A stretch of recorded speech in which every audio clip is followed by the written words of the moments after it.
President Greenway, Southwestern Board of Trustees, gathered educational colleagues, Southern Baptists, and others, it is a great joy to be here tonight on this historic occasion.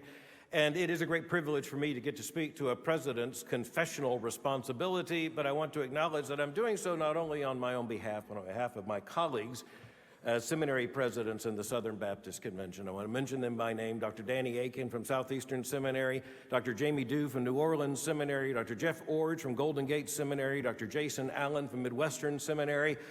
Dr. Greenway, this morning we woke up as the presidents of 6 different theological seminaries, bearing the stewardship and responsibility to serve one great denomination of churches. But tonight, all Southern Baptists are Southwesterners. Because of the importance of this occasion and the meaning of this night, all Southern Baptists are with you in celebrating in this occasion, and our hearts are beating as one. What a pleasure and honor it is to be here together. Tomorrow morning's a different story.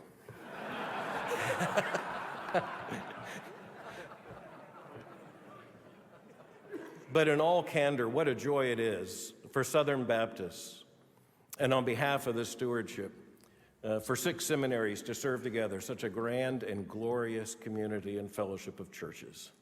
And how glorious it is that in this day of declining theological vigor and even faster decreasing theological school enrollment, it is the 6 seminaries of the Southern Baptist Convention that stand out, now representing an unprecedented number and percentage of students in the entire world of theological education, because what we have learned is that flying the flag of conviction attracts those who are called to ministry in the gospel and sends them out unto the nations.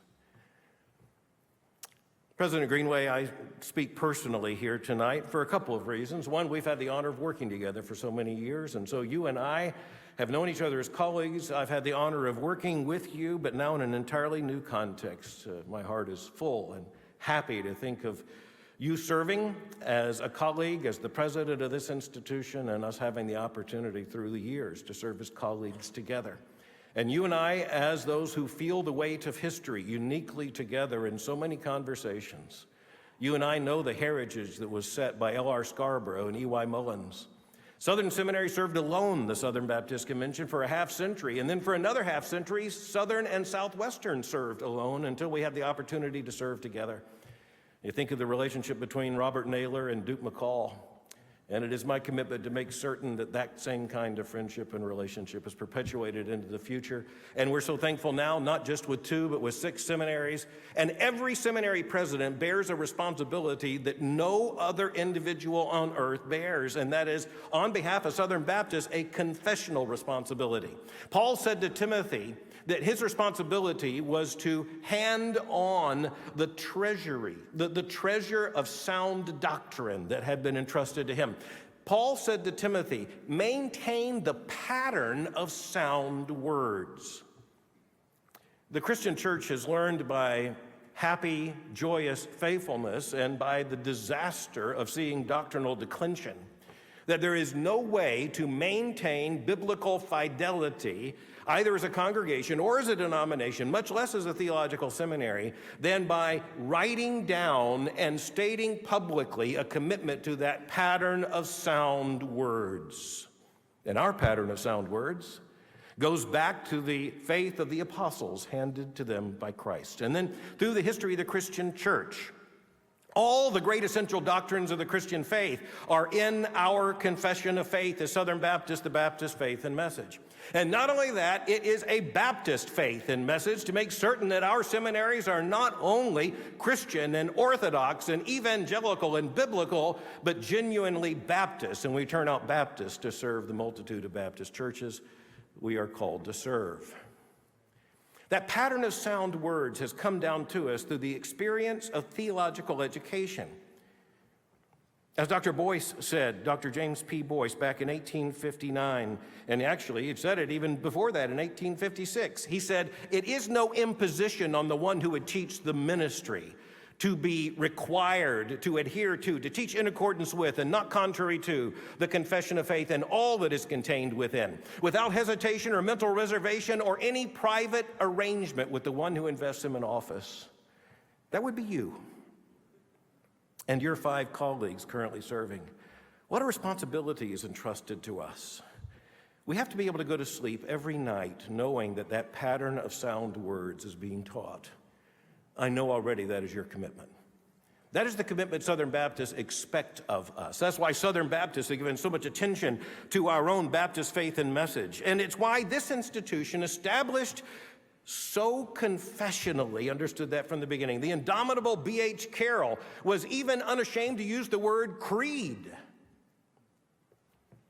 A confession of faith, a pattern of sound words. We expect every single professor not only to be willing to teach that pattern of sound words, but if set free, to do nothing but to teach that pattern of sound words, because it comes out of the heart, not merely as the requirement of contract. Seminary president has to be able to go to bed every night knowing that what was taught in the classroom is actually what is published in the Confession of Faith, that knowing that Southern Baptists can trust, and our churches can trust, that anyone who would graduate from our schools has received that treasury of sound doctrine handed by Christ to the apostles and delivered by the apostles unto us. The seminary from the very beginning has been a confessional institution, going back to the New Hampshire Confession of Faith and the founding, and then so long as there has been a Baptist faith and message, Southwestern Seminary has been committed to that Baptist faith and message. In Southern Baptists, we know our story. We've been through many dangers, toils, and snares, and all of that experience has helped us to remember the task of handing on to the next generation the faith once for all delivered to the saints, intact, in vigor, and in full. That's a confessional responsibility. If you divide all the theological seminaries and all the theological institutions on earth, there are many different ways you can do it. The big and the small, the rich and the poor, the lasting and the temporary, the Protestant and the Roman Catholic. You could go down the whole list. But I think the most fundamental divide is the confessional and the non-confessional. Because over time, it's only the confessional schools that are going to maintain that pattern of sound words. I know that is the commitment of Southwestern Baptist Theological Seminary. I know that is your commitment. At Southern Seminary, we miss you and Carla and Wade and Caroline, but you've got a duty to do. And I dare say, on behalf not of your board of trustees, for I can't speak for them, but on behalf of Southern Baptists, you got to do this for the rest of your life. This is a life sentence to maintain the pattern of sound words until one day, each in our own time, we each lay that burden down. And if we do our task well and have handed on that pattern securely, then there will be another to take the place and to maintain that trust.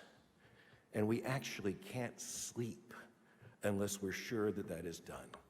God bless you, Mr. President. May God bless you every day of your tenure in this task. Amen.